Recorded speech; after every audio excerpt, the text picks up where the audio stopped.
Hi, in today's tutorial, I'm going to show you how to disable the Windows Defender on the Windows 11. So the first thing that you would like to do is just go and open your Windows 11 if you already have it into your PC. If you are a Windows 10 user, you can actually upgrade into Windows 11 right now and for free.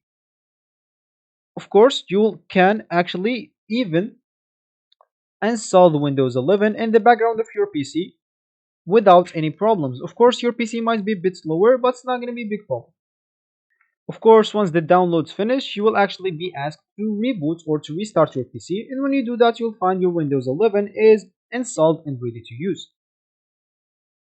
Of course, you will even have a recovery point if you want to go back into your Windows 10, but I suggest you to stay on Windows 10, sorry, on Windows 11, because it's much better, at least in my opinion, especially when you get used to it. And of course, the upgrade from Windows 10 into 11 will not delete any files or apps for your PC, so don't be afraid about that. So as we said, is we would like to disable the Windows Defender on our Windows 11.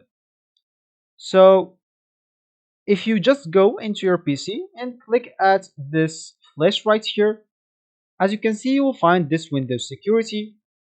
Simply click on it, and that will take you into this page, which is the Windows Security, which is the Windows Defender.